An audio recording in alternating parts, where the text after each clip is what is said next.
Welcome to Nitiraj. अब हम weight machine में जो स्पेयर पार्ट्स लगते हैं उसकी जानकारी लेते हैं। इसे कहा जाता है लोड सेल। इसकी कैपेसिटी होती है 200 kg। इसे कहा जाता है मेन बोर्ड। इसका नंबर होता है NEPL 694। इसे डिस्प्ले बोर्ड कहा जाता है। ये NEPL 654 फ्रंट डिस्प्ले है।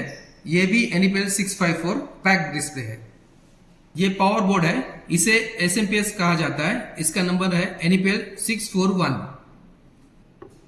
इसे USB बोर्ड कहा जाता है। इसका नंबर है NEPL 600।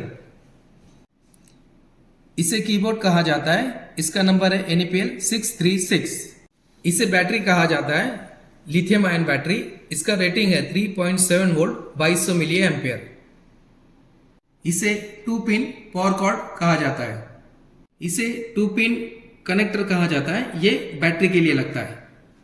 इसे 3 पिन कनेक्टर कहा जाता है। ये पावर बोर्ड से लेके मदरबोर्ड के लिए लगता है।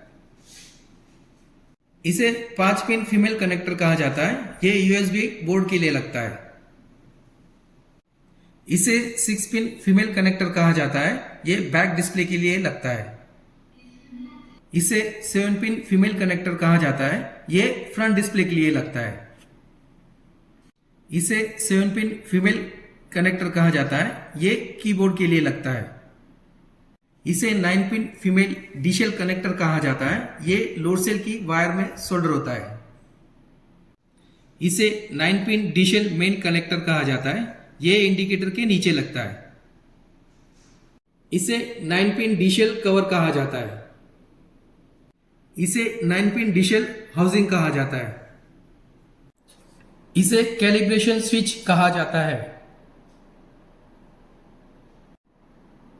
इसे कैलिब्रेशन स्विच कवर कहा जाता है। इसे hole in head sealing screw कहा जाता है।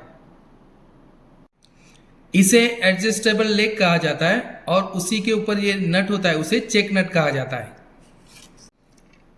इसे फिक्स ASA कहा जाता है। इसे इंडिकेटर कहा जाता है। इसे MS पाइप कहा जाता है। इसे MS ग्रिल कहा जाता है। इसे कंप्लीट प्लेटफॉर्म कहा जाता है।